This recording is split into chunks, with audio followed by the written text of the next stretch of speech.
Hello అందరికీ. నేను ఎన్ని వీడియోస్ అప్లోడ్ చేసినా కూడా మళ్ళీ నాకు రెగ్యులర్గా వచ్చే కామెంట్ ఏంటంటే, మేడం మాకు హెయిర్ ఫాల్ ఎక్కువ ఉంది, హెయిర్ గ్రోత్ లేదు, ఊడిపోయిన జుట్టు పెరగాలి అంటే ఏం చేయాలి?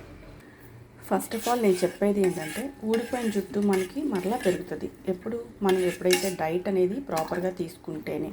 వైటమిన్స్ అనేది మన బాడీలోకి వెళ్ళాలి, పొట్టలోకి వెళ్ళాలి. ప్రోటీన్ అనేది మనకి ఖచ్చితంగా ఎవ్రీడే తీసుకోవాలి. ప్రోటీన్ వల్ల మనకి హెయిర్ అనేది రూట్ ఫామ్ అవుతుంది. సో ఎక్స్టర్నల్గా మనం ఏం కేర్ తీసుకోవాలి అంటే, ఇవి ఫ్లాక్ సీడ్స్ తెలుసు కదా మీకు, అవిసె గింజలు. ఇట్లా కొంచెం గ్లాస్ వాటర్లో ఒక 2-3 స్పూన్స్ అవిసె గింజలు వేసుకొని ఇట్లా బాయిల్ చేసుకోవాలి. బాయిల్ చేసుకుంటే దీంట్లో ఏమవుతుందంటే జెల్ ఫామ్ అవుతుంది అన్నమాట. బాగా ఉడికిస్తే ఇందులో ఉన్న ప్రాపర్టీస్ అంతా వాటర్లోకి వస్తుంది, జెల్ ఫామ్ అవుతుంది. ఇట్లా జెల్గా ఫామ్ అయిన తర్వాత ఇది బియ్యం పిండి లేదా గంజి ఉన్నా ఓకే, మిక్స్ చేసుకోవచ్చు, నో ప్రాబ్లం.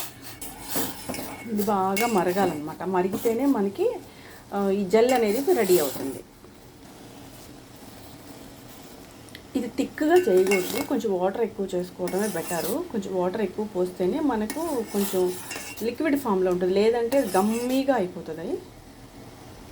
ఇప్పుడు మనం స్ట్రెయిన్ చేసుకోవాలి.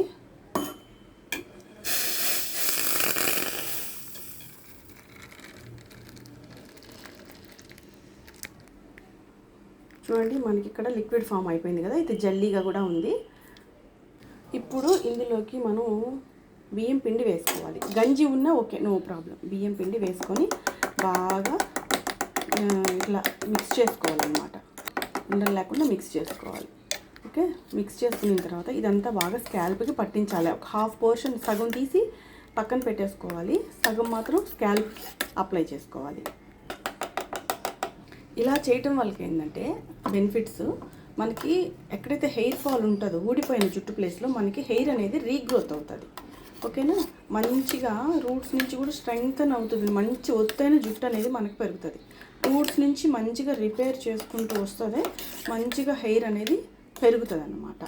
ఓకే, అవిసె గింజల్లో ఇట్లా బియ్యం పిండి కానీ గంజి కానీ మిక్స్ చేసుకొని ఇట్లా జెల్ ఫామ్ అయిన తర్వాత మిక్స్ చేసుకొని మనకి స్కాల్ప్కి అంతా గోరువెచ్చగా ఉన్నప్పుడే పట్టించాలి. వారానికి 3 సార్లు ఖచ్చితంగా పట్టించాలి. ఓకే, మసాజ్ ఇవ్వాలి.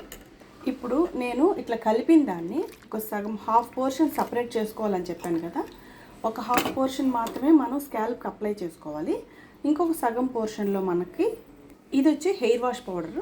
మన పేజ్లో, ఇన్స్టా పేజ్లో ఉంది hair wash powder, dry shampoo powder అనమాట. షాంపూ ఇవ్వను నేను, షాంపూ పౌడరే ఇస్తాను. ఈ షాంపూ పౌడర్ని అయితే బాగా మిక్స్ చేసుకోవాలి. ఓకే, మనకు అప్పుడు హెయిర్ వాష్ చేసినప్పుడు ఎప్పుడు కూడా కుంకుళ్ళు షీకాకాయ పౌడర్తో మనం అట్లా కుంకుళ్ళు కలిపిన పౌడర్తో హెయిర్ వాష్ చేస్తే మనకి హెయిర్ అనేది కొంచెం రఫ్ అవుతుంది. అది న్యాచురల్గా ఆటోమేటిక్గా రఫ్ అవుతుంది. మనకి ఆ కండిషనర్ మిస్ అవ్వకుండా ఉండాలంటే ఈ గంజి కానీ, ఫ్లాక్ సీడ్స్ జెల్ కానీ, మెంతి పౌడర్ కానీ మిక్స్ చేసుకోవాలి. ఓకే, అప్పుడు మనకి ఆ సిల్కీనెస్, సాఫ్ట్నెస్ అనేది, ఆ కండిషనర్ అనేది మనకి హెయిర్కి వచ్చేస్తుంది అన్నమాట. ఓకే, తప్పకుండా ఇది వచ్చేసి హెయిర్ వాష్ పౌడర్ని అయితే మిక్స్ చేశాను. ఎలాంటి కెమికల్ షాంపూస్ అయితే యూజ్ చేయకూడదు, చేస్తే మాత్రం హెయిర్ ఫాల్ అవుతుంది. మనకు న్యాచురల్గా డ్రై షాంపూ పౌడర్ అనేది మన ఇన్స్టా పేజీలో దొరుకుతుంది. కాబట్టి ఈ ప్రాసెస్ ఈ షాంపూ పౌడర్ని ఎలా యూజ్ చేసుకోవాలి అనేది ఈ విషయాన్ని అయితే నేను మీకు చెప్తున్నాను. ఇలా అయితే మనం ఇట్లా మిక్స్ చేసిందనైతే మనకి హెయిర్ వాష్ చేసుకోవచ్చు. ఇది న్యాచురల్ షాంపూ. ఓకే, ఇంకోటి వచ్చేసి ఇది వచ్చేసి స్కాల్ప్కి అంతా అప్లై చేసేసి గోరువెచ్చగా ఉన్నప్పుడే దీన్ని మనం హెయిర్ వాష్ చేసుకునే బిఫోర్ 1.5 అవర్ ముందు స్కాల్ప్కి అంతా అప్లై చేసేసుకొని దీంతో మనం హెయిర్ వాష్ అనేది చేసుకోవాలి. అప్పుడు మన హెయిర్ అనేది ఊడిపోయిన చోట మంచి హెయిర్ వస్తుంది, హెయిర్ ఫాల్ అనేది కూడా కంట్రోల్ అవుతుంది. న్యాచురల్గా మనకి ఎలాంటి సైడ్ ఎఫెక్ట్ అయితే మనకి స్కాల్ప్ మీద అయితే ఉండదు అనమాట. ఇలా కనుక మీరు చేస్తూ ఉంటే మీకు ఊడిన జుట్టు ప్లేస్లో కొత్తగా జుట్టు రావటం, ఉన్న జుట్టు ఊడిపోకుండా ఉండడం, ఉన్న జుట్టు హెల్తీగా మారడం అయితే జరుగుతుంది. ఓకేనా, తప్పకుండా ట్రై చేయండి.